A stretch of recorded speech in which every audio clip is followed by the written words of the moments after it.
est-ce que le gouvernement devrait revoir la demande de compression budgétaire dans les ministères et les organismes? Dans les sociétés d'État, c'est à peu près 3 dans chacune des sociétés d'État. C'est dans le budget qui était présenté en mars dernier.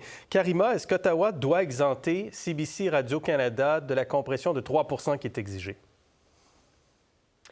Bien, en fait, vous savez, moi, je trouve effectivement que la situation médiatique, les médias en particulier et la culture, et je lirais aussi Radio-Canada, particulièrement au Québec, mais aussi, on le voit dans les différentes régions du Canada, en situation, par exemple, pour le français, les petites communes où on parle français, où on a besoin aussi d'avoir accès à cette information locale. Tout ça pour dire que c'est vraiment une entreprise particulière, c'est un milieu particulier.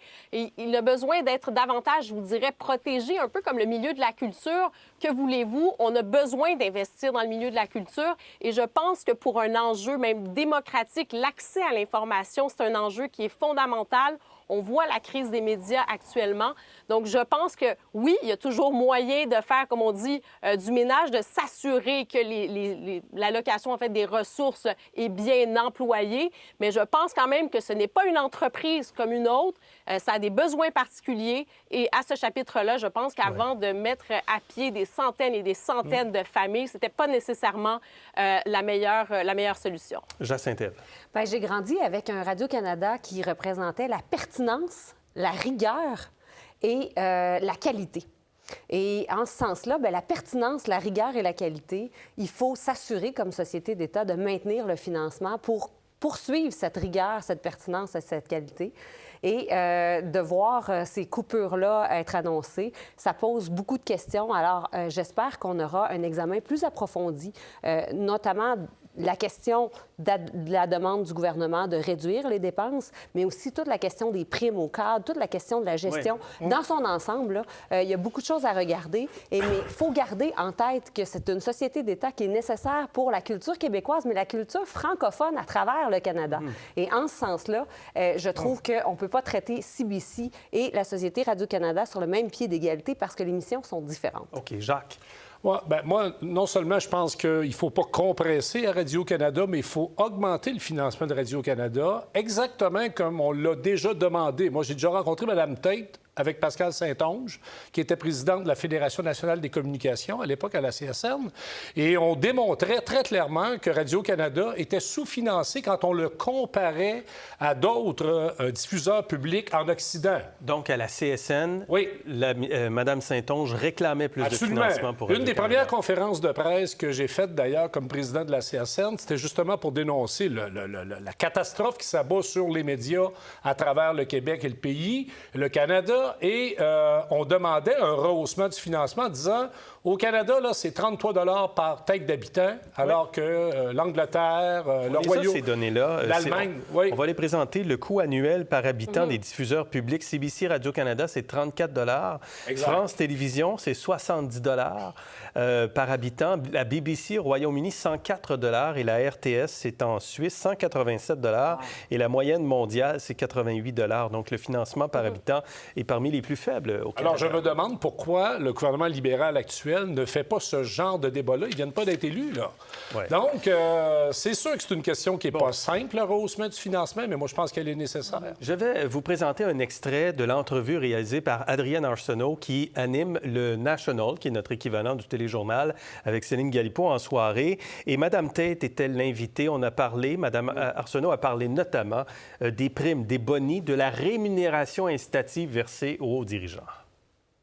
I'm just curious about something. I'm going to presume no bonuses this year. I mean, the Canadian Taxpayer Federation said a Freedom of Information request showed $16 million were paid in bonuses in 2022. Can we establish that that is not happening this year? It's too early to say where we are for this year. We'll be looking at that like we do all our line items in the coming months. So there's a chance bonuses could still happen at a time when jobs are being cut? I'm not going to comment on something that hasn't been discussed at this point. Votre réaction sur ça, sur la question des bonis, des primes, de la rémunération incitative? Madame Tate dit « Je ne suis pas prête à me prononcer, à savoir s'il y aura de l'argent. » Je pense qu'on peut le voir, peut-être le tableau sur les bonis qui ont été versés de 2015 à 2022 à Radio-Canada. Donc, et 16 millions, c'est au cours de la dernière année. Ça fait presque 100 millions de 2015 à 2022. Jacinthe Ève. Bien, vous savez, dans toute organisation, on verse des bonis au cadre lorsqu'il y a de la performance.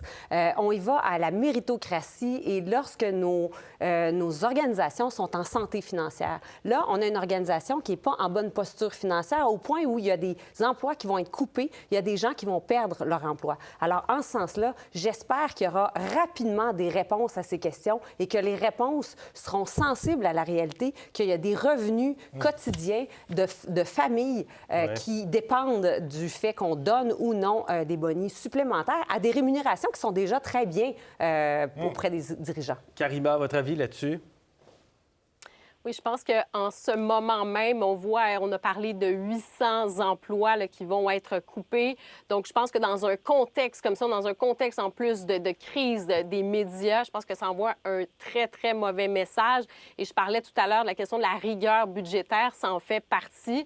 Et peut-être avant de couper des emplois, on peut peut-être commencer à regarder où, justement, on peut essayer de mieux gérer, disons, les finances publiques. Cela étant dit, je pense que c'est important et peut-être qu'on l'oublie, mais c'est tellement important de réaliser à quel point la mission d'un diffuseur public est fondamentale. Vous avez parlé des chiffres tout à l'heure, par exemple, dans d'autres pays. Quand on regarde en Suisse, en Allemagne, même en Grande-Bretagne ou dans d'autres pays, même en France ici, le financement du diffuseur public, c'est vraiment à des proportions là, beaucoup plus élevées qu'ici au Canada. Il faut aussi se mettre dans cette situation, dans cette idée qu'il y a une mission de diffusion de la culture. Oui. Et bon, évidemment, je prêche un peu pour ma paroisse. On est au Québec, une société distincte, mais ça va aussi dans toutes les autres provinces canadiennes. Ça doit refléter aussi la culture locale. Ça a ce rôle-là, ça a cette mission. Et si Radio-Canada ne le fait pas, à un moment donné, c'est quelque chose qui va se perdre.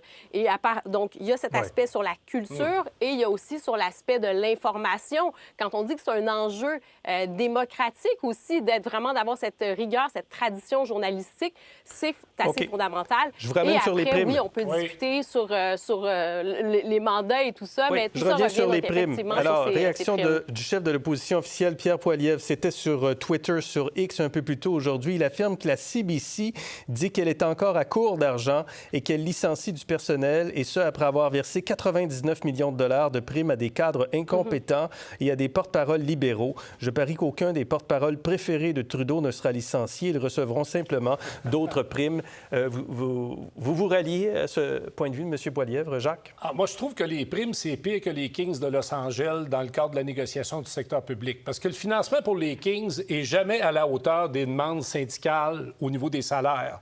Alors que là, quand on voit le montant, c'est quand même assez troublant. Là. C'est vertigineux, presque 100 millions de primes dans un contexte où de 2015 à 2022. Oui, mais quand même, on compresse de 125 millions. L'autre problème avec les primes, là, c'est peut-être mon jupon syndical qui dépasse. Oui, c'est vrai qu'on peut parfois réfléchir quand on aborde les questions d'efficience, d'efficacité, de performance. Mais je dois vous dire que quand on maintient un système de primes dans une entreprise où on coupe des postes, bien, la pression pour la performance, elle se fait sur les employés par la suite. Alors, la logique des primes, là, dans une entreprise où on s'apprête à couper des postes, comme à Radio-Canada, c'est pas une bonne nouvelle pour les travailleurs. Jacinthe Ève. Et c'est tout l'enjeu de qualité là, qui est mis en péril. On parle de perte d'emploi, oui, certes, mais en perdant des emplois, en mettant à pied des gens, on va aussi avoir un problème de qualité de l'information, de qualité d'émission. Je pense, par exemple, à l'émission Les Stagiaires qui permet à des jeunes d'expérimenter le travail de journaliste. Moi, ça me rappelle l'émission La course Destination Monde. J'ai grandi avec la course Destination Monde que j'écoutais et je rêvais de poser ma candidature. Finalement, j'ai atteint l'âge et l'émission était hors onde. Mais il reste présenter aux stagiaires. Non, mais tu sais, d'avoir une Céline Galipeau récemment qui est allée à l'étranger couvrir le conflit israélo-palestinien, par exemple. Ça, là, ça coûte de l'argent.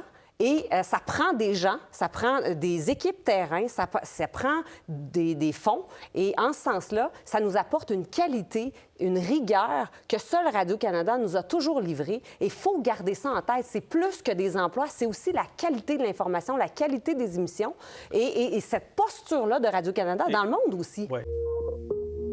Pour voir nos émissions en entier, rendez-vous sur la chaîne Ici RDI.